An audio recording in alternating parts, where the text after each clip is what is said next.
Hey crew, Conrad coming at you with a classified ad review on this awesome Sandrail Manufacturing mid-engine 2-seat hill shooter. And you know where this car would fit right in? Right here.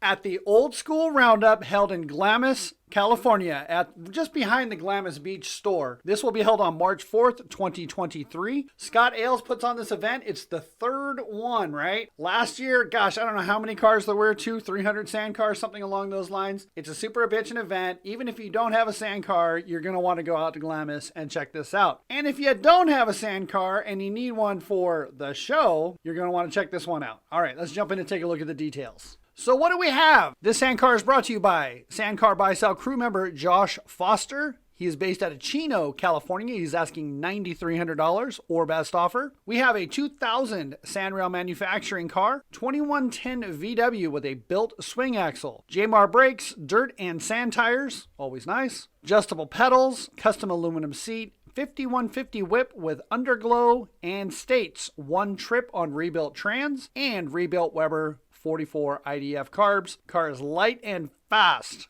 beautiful powder coat, and runs perfect. So turnkey, ready for the show, ready for the dunes. Let's jump in and take a look at some of the pics. So let's start here at the front 3/4 view on this. Now I love these chassis designs. They're fantastic hill shooters, sand slingers, sand drag racers, the whole thing, right? He mentioned it has a custom built tub seat in it. These are all one piece aluminum, and then you add the padding to it with the covers. I would gather to say that the side panels, handcrafted side panels, and the engine cover were made at the same time, just because it looks like it's probably going to be the same builder that did all the tin work on this. I'm not sure if it was Billy Ruff or somebody else. Super nice. I really like the engine covers. A lot of people leave those off. Okay. Moving on, what else do we see? Diamond plate floor and center console, old school style headlights, laser stars down here, beautiful blue powder coat on this. I really love how it shines in the sun. Oh, and he did mention that it has a set of paddle tires and dirt tires all the way around. So here's your loading tires if it doesn't fit in your trailer. Oh, spindle mounts, 450 sand tires unlimited. Here's that disco whip. Let's go into the next. Let's jump into the cockpit and see what we see. So straight away, billet aluminum steering wheel with a nice leather cover on it. Billet aluminum horn button looks like. Gauges.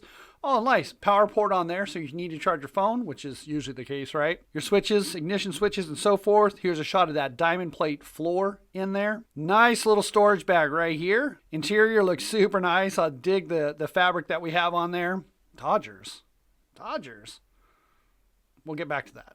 And what else did he mention? It had a slider plate for the pedals. So if you do happen to have somebody that's taller or shorter, they are actually able to drive this car. We've got a billet aluminum steering hanger on there. That's pretty nice. And then something else that I really like is special details on cars. Look at the steering hanger right at your feet, right? They put this tube in, they run it straight through, and then you have your universal joints down to the steering box. Yeah, that's a nice setup. I think we're going to get another shot of that when we hit to the front end. Speaking of, let's check it out. And here it is. So look at that powder coat just glowing off the sun. Absolutely beautiful. I love powder coat against chrome. So you've got the standard Sandrail Manufacturing chrome arms. They offer these in 2 different styles where you have the tube in the front or you have the plate with the holes. My car happens to have the plate with the holes. Still trying to figure out who built my chassis. I don't know. Maybe you can tell me. Take a look at this picture.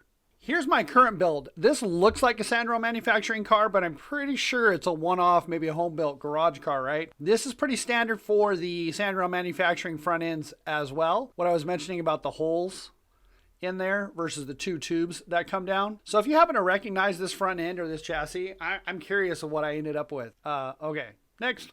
Back to Josh's car. All right, what else do we see here? Really nice. There it goes again. We've got a cooler on there. Nice setup. This is pretty standard fare, right, for buggies that were built in the 70s and the 80s. Just real simple designs, and I absolutely love them. All right, let's jump into the next photo.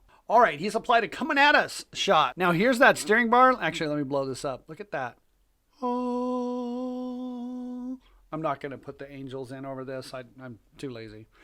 Anyhow, you can get a good idea of that pedal slider on there, the chrome shaft. I mean, again, I'm just geeking out on the chrome versus the powder. Old school laser star headlights on that. I do see a billet aluminum grab handle as well. We also have the, God, I can't remember what this rack and pinion is called. Billet rack and pinion, there's a certain name for it, but I forget. Anyhow, good shot of these beautiful dual tube front A-arms, rear view mirror.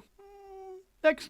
Let's look at the front 3/4 view on this. And again, these side panels and that engine cover just stick out to me. The hand-formed aluminum with the bead roll in it, I absolutely love it. Also, check out all the chrome on this 2110cc VW with the 44 Webers. Now, here's the thing about the Sanro Manufacturing sand slingers. These cars typically weigh around 900 pounds wet. So a carbureted VW, these things will scoot and you'll have a lot of fun in it. But let's say you run it for a season or two and you want to up the ante, you want to beat your buddies, you want to put a turbocharger on that VW. Or heck, maybe even upgrade it to a water-cooled engine, something along those lines. One of the things that I particularly like about this chassis is the wheelbase on it. This is one of Sanro Manufacturing's longer wheelbase chassis. These are typically 105 inches, 103 inch wheelbase, but it's actually probably like a 112 or maybe even a 115. So what that's going to get you is the stability if you decide to add another 100, 200, 300 horsepower to this car. And you really want to make it scoot. It's like warp drive on Star Trek. I'm not a techie guy. Oh, moving on. But otherwise, super nice setup. Really dig it. Let's check out the next photo. And speaking of engine, here it is. We've got a detail shot on that. So we do see the battery is mounted right behind the driver. Fuel tank is probably behind the seat. Maybe we could see that in the next photo. We've got, oh, you know what I forgot? Hold on, we got to go back. The front shocks! Josh would have killed me.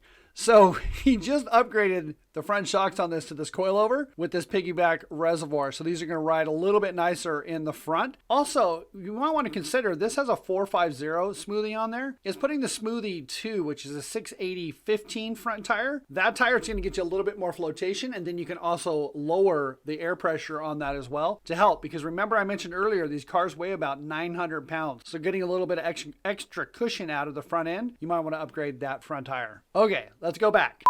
And we're back. All right, so where were we? I do see some Marvin Shaw shocks in the back here. Let's see, oil cooler. So we've got one of those like 48 plate oil coolers on there. Super nice, definitely necessary. Alternator, all the stuff. I bet it's got to have all the things. I don't have a build sheet on this, but built VW. I do see the breathers on here up over the transmission. And he mentioned, oh, the carburetors have just been rebuilt. So this thing's going to be turnkey and ready for the old school roundup in March. Pick it up.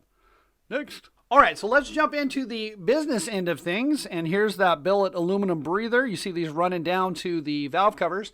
If you've ever wondered why those are on there, in a high revving VW, a lot of crankcase pressure.